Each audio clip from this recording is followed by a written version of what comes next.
101.3 tenemos a nuestro primer entrevistado del día, que más que entrevistado ya es un columnista, un amigo de la casa ya. Está con nosotros Cristian Cirilli, analista político internacional. Muy buenos días, Cristian. Gracias por estar acá con nosotros un fin de semana largo. Buenos días, Macarena y equipo. Gracias por contactarme y un placer estar siempre charlando con ustedes. Gracias igualmente. Y bueno, las veces que hemos hablado en este programa hablamos sobre la guerra Rusia-Ucrania.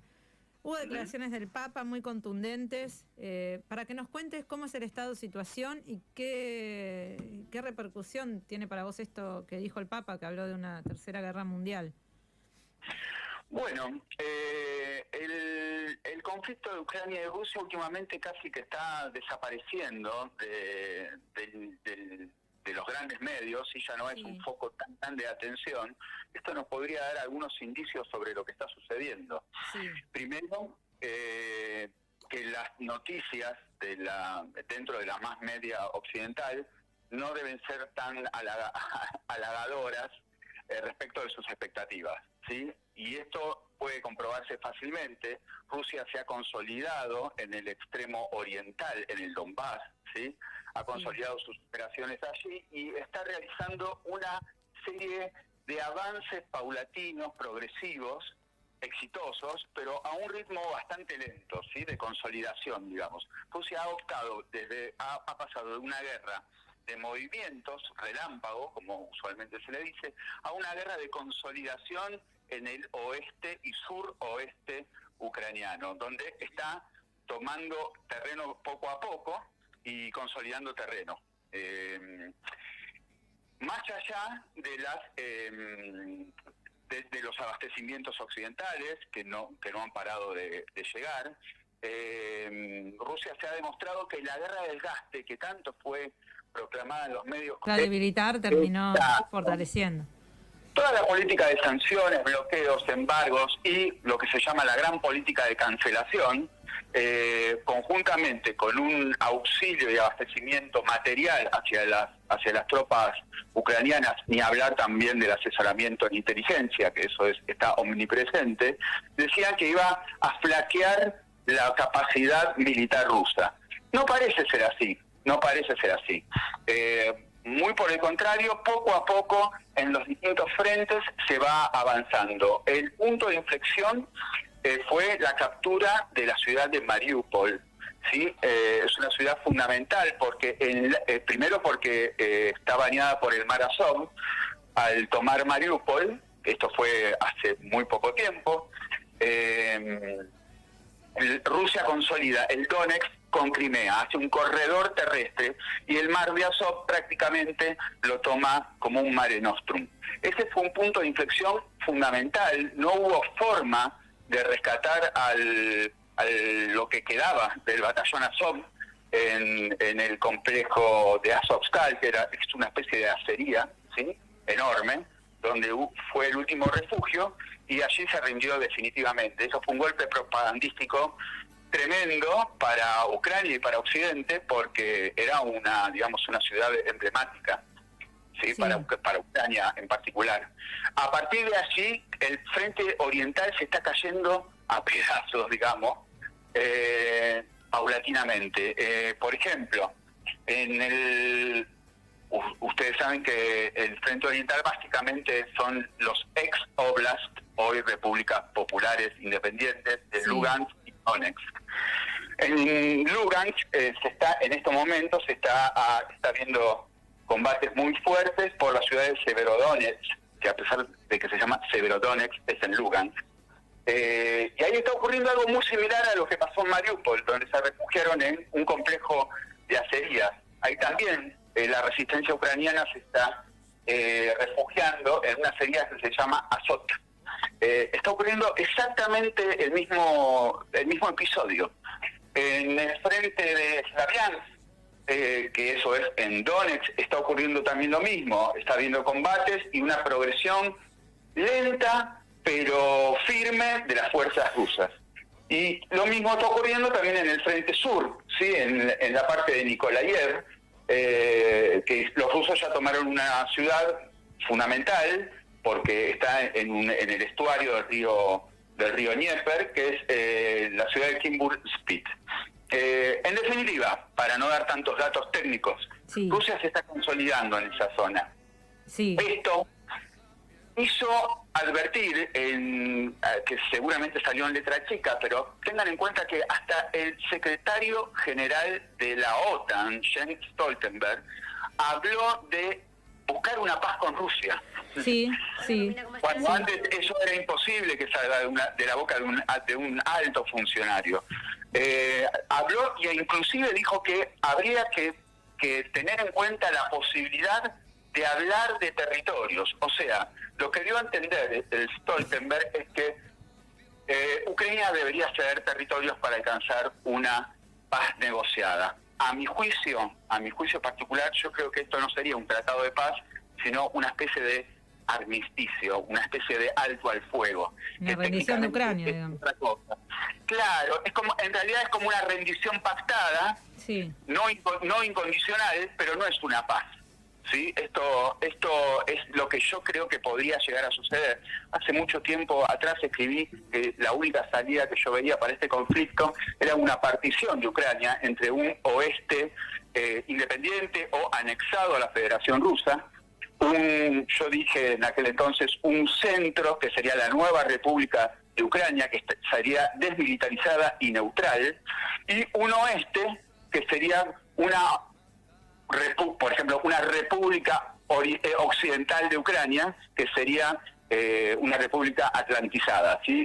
Incluida en la Unión Europea y en la OTAN, y que sería una especie de partición de todo el territorio ucraniano, donde habría una zona occidental, bien occidental, alineada a la OTAN y a la Unión Europea, una zona media, que sería neutral, una especie de zona de amortiguación, y una zona oriental y suroriental anexada o de hecho o de derecho a la Federación Rusa. Creo que lentamente vamos hacia ese camino. Ahora bien, respecto a lo que dijo el Papa, que fue lo primero que me preguntaste, yo creo que el Papa se está refiriendo no en términos bélicos en general, si bien estos están incluidos en su definición, sino a una conversión que se está dando a nivel mundial hacia la conformación de un nuevo orden, ¿sí? Como siempre dije, yo me acuerdo en la primera intervención que tuve aquí en la radio, siempre dije que habría que mirar el conflicto de Ucrania como una línea de fractura, ¿sí? Como una especie de, dentro de los movimientos tectónicos geopolíticos, Ucrania es una línea de fractura, un terremoto, ¿sí? Digámoslo así, en términos geofísicos. No es el único, seguramente. Por ejemplo, está habiendo zonas de recalentamiento en Asia, en Taiwán, en las Islas Kuriles, en todo el mar de la China meridional. Está habiendo zonas de calentamiento en el Golfo Pérsico, siempre Irán presente. En el norte africano, el conflicto entre Marruecos y Argelia. E inclusive en nuestra América, en la cuenca del Caribe, ¿sí? Que después podemos hablar de eso respecto de la cumbre de las Américas. Me parece interesante, Lo que se refiere el Papa es esto: estamos ante una tercera guerra mundial que se está dando de manera episódica, de manera lenta, pero que tiene que ver con la conformación de un nuevo orden mundial. Y ten en cuenta esto: hace poco fue el foro de Davos, ¿sí? El foro económico mundial, ¿sí? Llamado Foro Económico Mundial o Foro de Davos. Se reúnen los poderosos del mundo ahí. Exactamente, se reúnen más que nada los millonarios del mundo, ¿sí? Los poderosos. También hay algunos invitados de estados nacionales, algunos funcionarios de estados nacionales, pero en realidad lo que prima ahí es una idea corporativista, ¿sí? De rediseño del orden mundial, porque a eso apunta el foro de Davos, rediseño del orden mundial. En ese foro hubo dos grandes expositores. Uno de ellos fue George Soros, que habló básicamente de que había que exterminar a Putin y a Rusia porque eran un peligro para la civilización, usó esta palabra, peligro para la civilización occidental.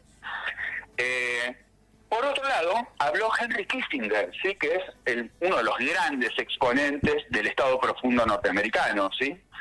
Te diría que casi es el portavoz.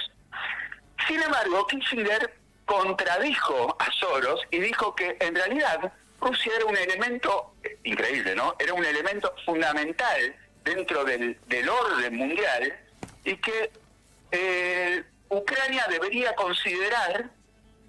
y Occidente debería considerar la negociación de territorio por paz.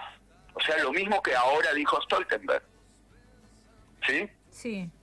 En el medio de todo eso, hoy me enteré, que Ucrania pretende realizar nuevas negociaciones de paz con Rusia para agosto. Tengamos en cuenta que la última negociación de paz fue el 29 de marzo en Estambul, que quedó frustrada luego por lo que se llamó la masacre de Bucha, ¿sí? Que nadie sabe quién la hizo. Pero estamos hablando de que de marzo a agosto no hubo contactos, y ahora se está hablando nuevamente de contactos. O casualidad, después de la visita de Scholz y de Emmanuel Macron a Kiev, ¿sí? Que si bien para las cámaras dicen que seguimos apoyando, yo creo que off the record están preparando un tipo de paz consensuada, ¿sí? Concesión de territorios. Este nuevo orden mundial al que se refiere el Papa utilizando la palabra Tercera Guerra Mundial, tiene que ver con una fricción que se está dando entre distintas maneras de ver las sociedades en lo que se llama la Cuarta Revolución Industrial. Si va a primar un capitalismo mucho más corporativo, que es el que está definiendo George Soros cuando habla de civilización occidental. Cuando nosotros hablamos esto de las potencias, de la hegemonía, de los poderes fácticos, que a veces es difícil, como cuando nosotros nos metemos en estos temas, como es difícil visualizarlo, ponerles una cara, ¿no? Nosotros hablamos del poder mundial, de las corporaciones económicas, ¿no? Exacto, es que es así. Lo que está diciendo es que hay un choque. La Tercera Guerra Mundial consiste, desde mi juicio, desde lo que yo entiendo que dice el Papa, que habla en forma un poco codificada también, sí. Pero yo creo que lo que está hablando es lo que sucedió en el foro de Davos, una visión corporativista basada en una preeminencia financiera y el fin del trabajo en pos de la Cuarta Revolución Industrial. Tengan en cuenta que en el foro de Davos, abro un paréntesis, se está hablando de que el avance de la tecnología a través de la Cuarta Revolución Industrial va a dejar masas enormes de inútiles, de personas que no tienen ninguna función en la sociedad. Por eso se habla del salario universal. Ahí está, justo te iba a decir eso. ¿Sí? Ahí viene el salario universal. No es por dádiva ni por solidaridad. Es para mantener masas enormes de inútiles en cuotas de supervivencia básica, digamos, ¿sí? Eso por un lado, esa es una de las ideas del capitalismo que va a primar en el nuevo orden mundial. Por eso, perdón que te interrumpa, pero por eso cuando acá se milita como algo positivo la renta universal, es como que uno tiene que decir, ojo a qué hay que ver qué caballo de Troya hay. Claro, hay un caballo de Troya, tal cual. Exactamente, hay que ver qué caballo de Troya hay detrás de ese concepto. Que lo mismo ocurre cuando se milita, me voy a meter en un tema un poco escabroso, pero cuando se milita algún tipo de no reproducción, no tengas hijos, asexualización de la sociedad o transexualización de la sociedad, muerte de la familia tradicional o distintos tipos de articulaciones familiares. En realidad lo que está detrás de eso, totalmente, yo estoy de acuerdo, es un control de la población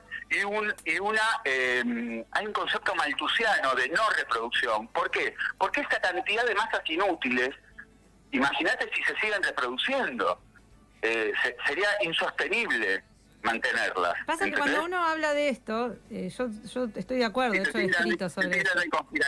Te tildan de conspiranoico, pero uno lo ve en algo que parece, no sé, algo inocente. Una encuesta de una revista femenina que dice que la mayoría de las mujeres que son madres se arrepienten de serlo. Entonces vos no sabes ni quién hizo esa encuesta, ¿Y quiénes fueron las encuestadas? Eso sale todos los días, entre 5 y 10 veces en los tweets de Infobae. Es un bombardeo. ¿Y qué es lo que es un bombardeo constante. ¿Por qué lo baja Infobae? Claro, página 12. ¿Por qué bajan esas notas? No digo que, porque uno no está en contra de que hay quien elige no tener hijos o elige otro tipo de identidad, como uno no está en contra de eso. Exacto. Una cosa es una decisión personal sobre su sexualidad o sobre su planificación de vida, donde nadie puede meterse porque es una decisión absolutamente personal. Exactamente, no hay nada que decir al respecto. Otra cosa es la propaganda intensiva en pos de ese objetivo. Son dos cosas diferentes. Los diarios, tanto Página 12 como Infobae, obviamente tienen una gran financiación de una de las fundaciones solistas, que es Open Society. Eso nadie lo duda, se admite, es fácil de corroborar, no hay ninguna conspiración ni nada. Y tiene que ver con una visión del mundo que te acabo de decir. La otra visión del mundo tiene que ver con la presencia de Estados-nación. ¿Sí?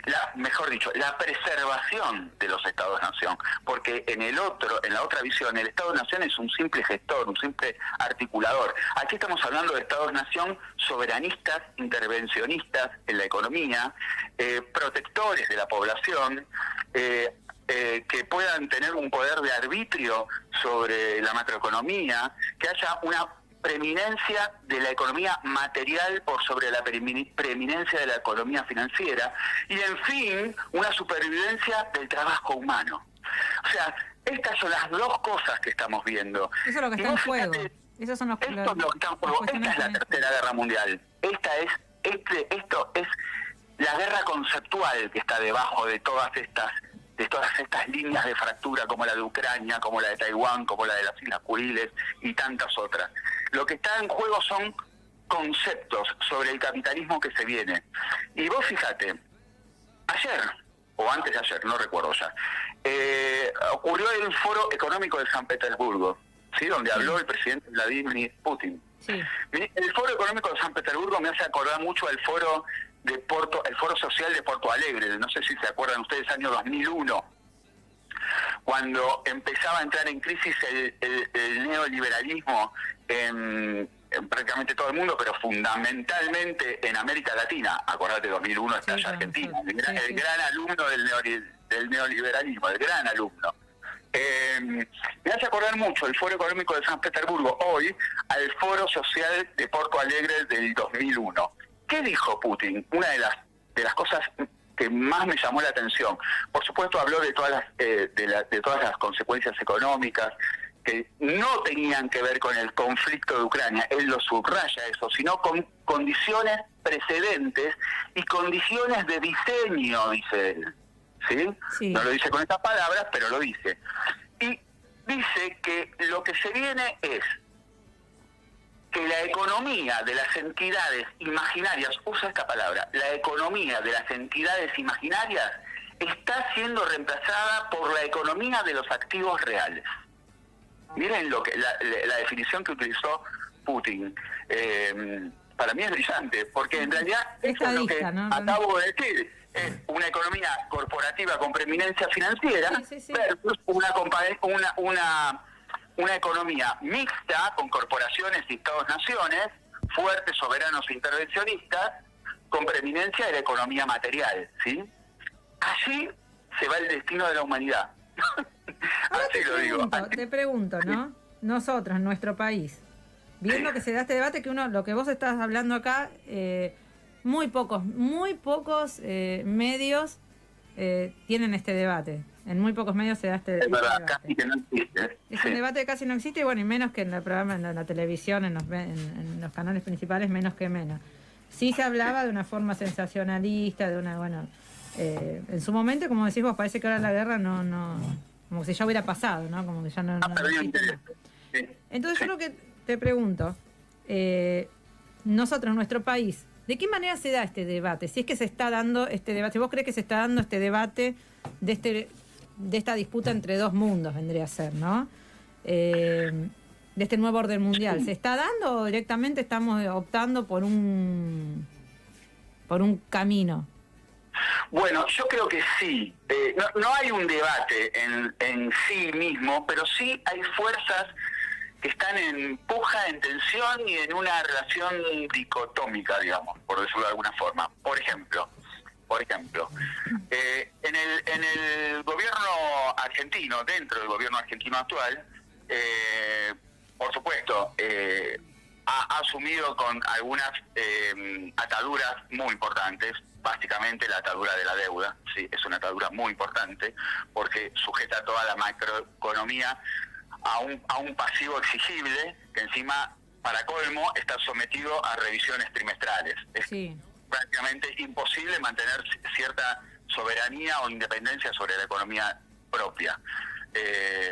Eso por un lado.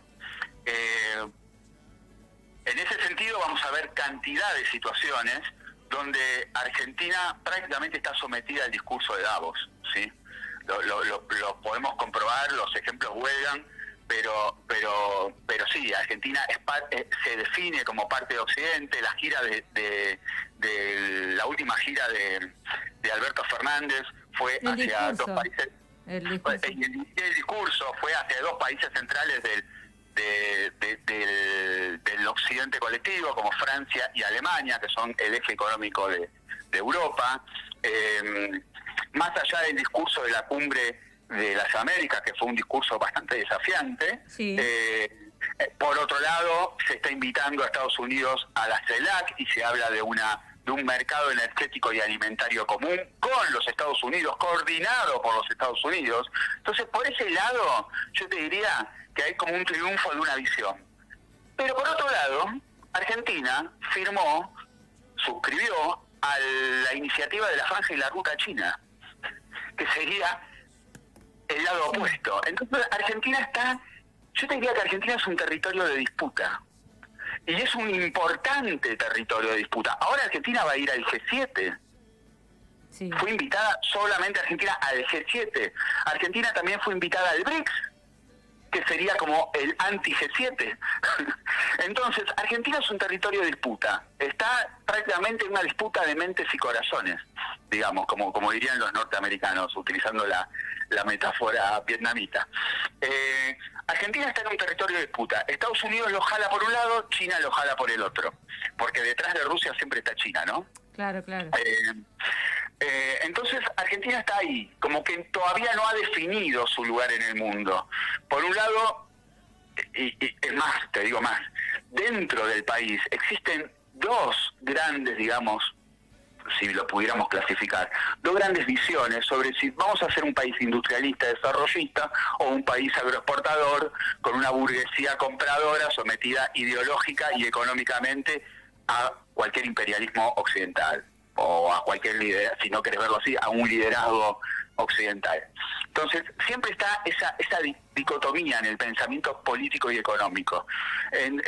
Por eso, para mí, hay dentro de Argentina dos visiones que están en pugna y que todavía no se ha llegado a una solución, digamos. Sí, ¿sí? Da esa sensación que parece que se va para un lado, a veces se va para el otro, ¿no? Como que exacto. De hecho, Argentina tiene un gran vaivén. Vos fijate que inclusive claro. a nivel de política exterior, Argentina vota en la ONU, después de la masacre de Bucha, a la que hice alusión recién, el 30 de marzo de este año, Estados Unidos propone una expulsión, una suspensión en realidad, una suspensión en la Comisión de Derechos Humanos de la ONU, y Argentina vota positivamente, cuando no había ni siquiera una prueba y ni siquiera se le permitió a Rusia un descargo en el Consejo de Seguridad. No se le permitió hablar.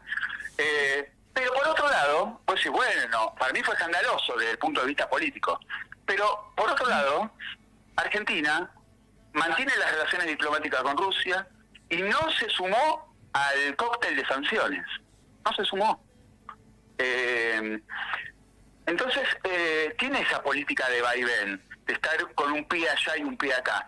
Tiene que ver un poco con esa histórica neutralidad que ha tenido.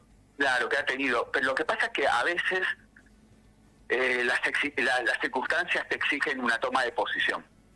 Y yo creo que lo que hace Argentina es ganar tiempo para ver cómo evoluciona esta situación a nivel global, porque realmente no se sabe cuál será el destino, ¿sí? ¿Qué visión ideológica, conceptual se impondrá? Así que yo creo que eso es lo que está pasando.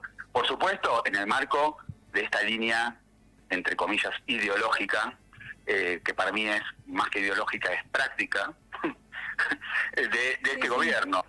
Si hubiera un gobierno mucho más de derecha, supongamos, ligado al macrismo o a Milei o alguna de esas facciones, no habría duda qué visión se impondría.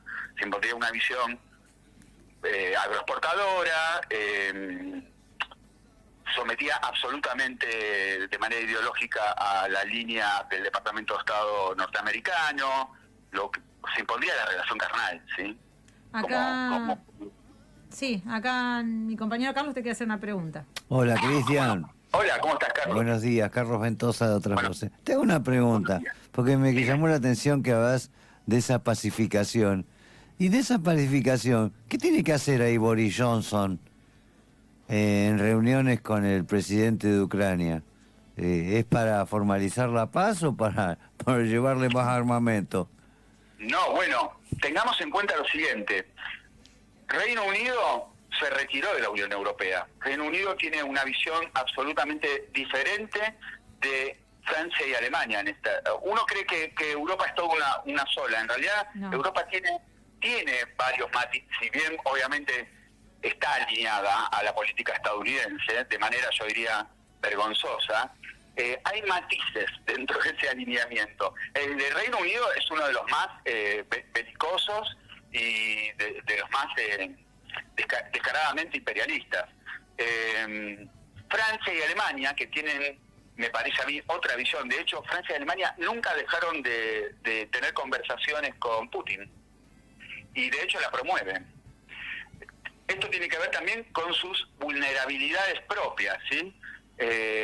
Francia y Alemania, en el fondo, lo saben muy bien, que necesitan de una asociación económica con Rusia, fundamentalmente energética.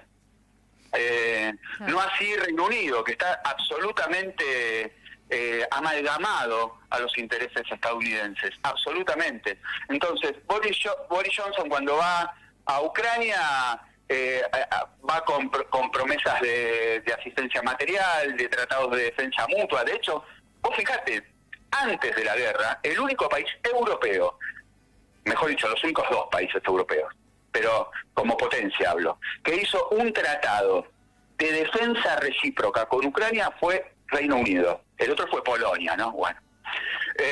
Claro. Digo, bueno, porque Polonia prácticamente está dominada por la política británica. No lo hizo ni Francia, no lo hizo ni Alemania. Otro gesto, para que se vea el matiz y el contraste entre los países europeos. España la semana pasada quiso brindar a las tropas ucranianas de sus tanques Leopard 2, que son unos tanques de fabricación alemana. Pero ¿qué ocurre? Alemania, como les vendió a España esos tanques, que son unos tanques muy modernos, lo vendió con una cláusula de que no lo podía pasar a terceros países sin su aprobación. ¿Y qué hizo Alemania? Bloqueó el traspaso. Alemania. Que se la pasa. Alemania bloqueó el traspaso de los tanques Leopard de propiedad de España, pero de fabricación alemana. Lo bloqueó. ¿Por qué lo bloqueó? Porque tiene otros matices. Si fueran tanques británicos, seguramente ya estarían en Leópolis, arriba un tren. Pero Alemania lo bloqueó. No digo que Alemania no esté ayudando a Ucrania, pero en cuanto a sistemas de armas, digamos, importantes, ¿sí? Importantes que pueden gravitar en el campo de batalla, Alemania los está frenando. Y eso es porque no quiere, en el fondo, incomodar tanto a Rusia. Y lo que pasa que... Por la llave del gas, ¿no? Exactamente, porque la necesita. De hecho, vamos a ser sinceros, entre otros objetivos en esta guerra que fue promovida obviamente por la OTAN después de tanto azuzar el tema del Donetsk y del nacionalismo emparentado con el nazismo en Ucrania, tenía un gran objetivo, que era la desconexión energética entre Rusia y Europa. Ese fue uno de los grandes objetivos, además de otros, ¿no? Pero ese fue un gran objetivo. Siempre está la cuestión económica. Claro, porque en realidad lo que se está buscando en términos geopolíticos es una puja por la hegemonía mundial. ¿Quién la lidera? ¿Estados Unidos o Occidente colectivo con el liderazgo de Estados Unidos? ¿O lo que se llama la masa euroasiática? ¿Sí? Sería como una especie de alianza entre Rusia y China con otros países llamados popularmente Rogue States o países parias como Irán o Venezuela, etcétera, ¿sí? Claro, Países claro. que se niegan, países de la resistencia, que se niegan a entrar en ese esquema, la puja por esa economía tiene que ver también por esa hegemonía, tiene que ver con el manejo de la economía, el manejo de los recursos. Si Europa la desconectamos de Rusia energéticamente, Rusia deja de tener influencia sobre Europa y así se aleja el peligro de algún tipo de polo ideológico. ¿Y la India y el Pakistán qué juegan? Bueno, la India prácticamente está al nivel de Argentina, en un vaivén también. Hay un ejemplo que lo grafica muy rápidamente. La India es parte del BRICS, ¿sí? La India es una potencia regional, esto nadie lo duda. Sí. Es el país que prontamente va a ser el país más poblado de la Tierra, superando a China en breve, y es una potencia económica, tiene prácticamente el océano Índico, es prácticamente toda su proyección, es un océano muy importante porque pasa prácticamente todo el comercio que va desde el Golfo Pérsico al extremo oriente pasa por ahí, o sea que si la India cierra ese océano sería una catástrofe mundial, etcétera, etcétera. A lo que voy es lo siguiente. La India forma parte del BRICS, que es un grupo de unión donde obviamente el eje China-Rusia es el que sobresale, pero también forma parte del Quad. El Quad, o Acuerdo Cuatrilateral, es un acuerdo de defensa anti-chino, de hecho los chinos lo llaman la OTAN asiática, formado por Japón, India, Estados Unidos y Australia. Y yo te diría Reino Unido. ¿Por qué? Porque Reino Unido está sumado a Australia a través de otro acuerdo de defensa que es el AUKUS. Entonces digo, la India está como también con un pie allá y un pie acá. Por un lado, no se suma a las sanciones contra Rusia, le compra petróleo, lo revende a Europa, el petróleo ruso, sí. Triangula, es un gran triangulador de petróleo ruso. Por eso es muy gracioso a veces cuando los europeos no, petróleo ruso no, pero se lo compran el mismo petróleo a la India, que proviene de Rusia. Por un lado hace eso India, por otro lado también India pactó con los rusos hacer contratos de abastecimiento energéticos en rupias o rublos, eliminando el dólar, otro gran tema que se está jugando en esta tercera guerra mundial. ¿Sí? El tema de la moneda. La moneda, ¿no? Exacto, el tema de cuál va a ser la moneda principal de atesoramiento y de transacciones comerciales internacionales. Estados Unidos tiene un gran poder al haber impuesto desde Bretton Woods en 1944 el dólar como moneda de atesoramiento internacional, ¿sí? Y moneda de intercambio comercial. Bueno, la India ha resuelto eso en contra de Estados Unidos, pero Estados Unidos, lejos de enojarse, trata de tentarla, porque la India, como Brasil en nuestro continente, son potencias regionales muy importantes. Entonces tratan de tentarla y no ejercer sanciones. La India hizo eso y no llegó ninguna sanción. Te hago otro ejemplo. La India adquirió sistemas misilísticos antiaéreos S-400. Es un sistema ultramoderno que tienen los rusos, algunos dicen que es el mejor del mundo. Lo mismo hizo Turquía, ¿sí? Miembro de la OTAN. Turquía tuvo sanciones de todo tipo, inclusive hasta una guerra de monedas, ¿sí? Donde donde le devaluaron la lira turca tremendamente en el año 2017. En el 2016 le hicieron un golpe a Erdogan, por eso mismo. Pero a la India no le ejercieron ninguna sanción. No le ejercen sanción. Ninguna.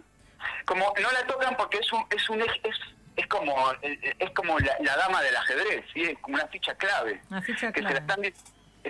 se la están disputando por igual chinos y rusos en el marco del BRICS y Estados Unidos o el occidente colectivo en el marco de tratados de defensa. Como Estados Unidos no tiene tanta injerencia en la economía india, tanto como quisiera por lo menos, lo que trata de azuzar son los conflictos territoriales con China, que son históricos en el cordón del Himalaya, en el norte, y obviamente también en el Océano Índico, y la rivalidad con Pakistán, que vos lo nombraste, Carlos, la rivalidad con Pakistán. India tiene una rivalidad con Pakistán, aliado chino, es histórica. Tuvieron 3 guerras. Sí. No tienen más porque ya las dos son potencias nucleares, ¿sí? O no sé si son potencias, pero tienen armas nucleares. Básicamente por la región de Cachemira, ¿sí? Que es una región en disputa al día de hoy. Entonces, India, por un lado, sintonizaría más con una visión conceptual, macroeconómica, tradicional, como la que estábamos diciendo antes, con el lado ruso y chino, pero por otro lado tiene asuntos territoriales fuertemente marcados en su historia que la enemistan con China, y entonces es como que no logra definir y está en un punto medio, en un limbo, digamos, en ese aspecto. Estaba pensando en general, esto es un pensamiento mío, ¿no? Si elegir un lugar o el otro redunda en el bienestar de la población en general, ¿no? Porque uno piensa en India siendo potencia, pero también con un gran problema de pobreza. Bueno, Brasil, sí. ¿No? Uno dice, sí, cómo se busca, ¿no? la opción que redunde en el bienestar del pueblo, de los pueblos, ¿no? Claro, bueno, yo creo que sí, que es la elección entre qué tipo de visión de sociedad pretendés y qué tipo de macroeconomía vas a articular, es como el plan inicial. Después, por supuesto, están las políticas prácticas, la táctica, digamos, de cómo implementarlo, que eso es,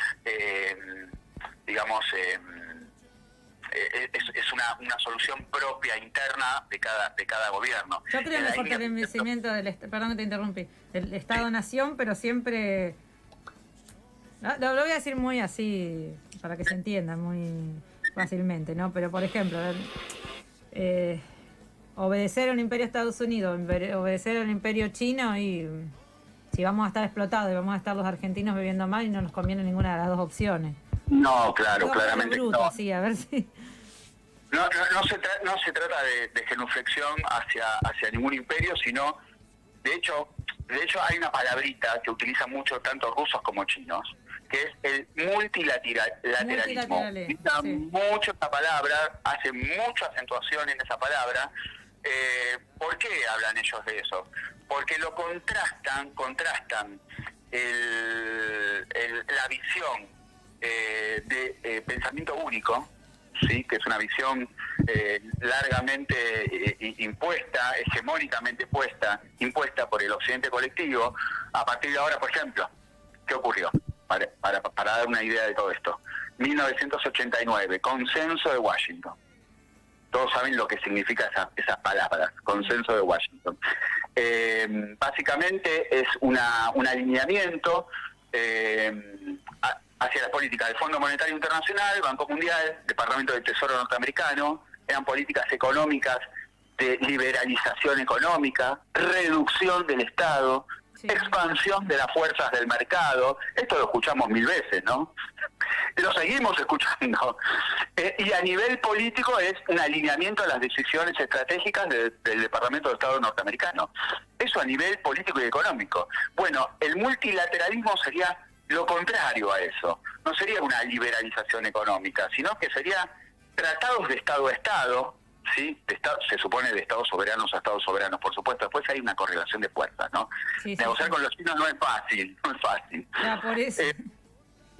Claro, pero no estamos hablando ni de reducción del Estado, ni estamos hablando de políticas de liberación económica, ni de reducción del trabajo material o de financiarización de la economía. Estamos hablando de otro esquema, de un esquema que tiene más que ver con el trabajo material, que es lo que dijo recientemente Putin en el Foro Económico de San Petersburgo. Entonces, desde esa conceptualización, después, por supuesto, se pueden hacer distintas articulaciones, ¿sí? Va de arriba hacia abajo. Pero ya es una forma de encarar las cosas, es una cosmovisión, ¿sí? Es una forma de ver el mundo. Eso es lo que está en juego hoy. Eso es lo que está en juego hoy y a lo que se refiere el Papa Francisco como Tercera Guerra Mundial, ¿sí? Excelente, la verdad que, Cristian, es para seguir hablando, porque la verdad que nos aclarás un montón de cosas. Acá nos están llegando mensajes. Son temas atrapantes, la verdad. Y de lo que no se habla, como digo, en los medios hegemónicos. A ver, tenía un mensajito en Facebook. Péndulo de sometimiento, dice Guillermo Forcini. Péndulo de sometimiento, pues estamos hablando esto de la posición pendular de Argentina. La posición de fuerza es de Argentina ante los países imperiales. La visión de resignación y debilidad es inducida por el enemigo. Y acá nos dice también Guillermo, medio difícil pues se me va lo de Facebook. Nombra a todos los países menos al Reino Unido, Gran Bretaña, el gran actor geopolítico de historia invisible para los adoctrinados por el sistema. Pero lo nombró, sí. Y había otro más acá, pero la India se sometió al dominio inglés, Argentina nunca lo hará, no somos lo mismo. Y acá nos dice María Thompson muy claro. Se sometió hace en el siglo XIX. Nombramos al Reino Unido. Sí, la India se sometió en el siglo XIX, hoy es un país independiente. De hecho, la India fue el líder del tercermundismo durante la Guerra Fría, ¿sí? de la tercera posición. Para cerrar, Cristian, la situación en Latinoamérica, si tiene que ver, porque tenemos, por un lado, hay protestas en Ecuador, el presidente declaró el estado de excepción, creo que en el día de ayer, si no me equivoco. Y por otro lado, elecciones en Colombia, donde también se debate dos fuerzas muy diferentes, ¿no?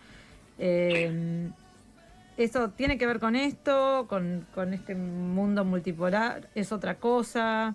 ¿Se da este debate en Latinoamérica, encima allá de Argentina?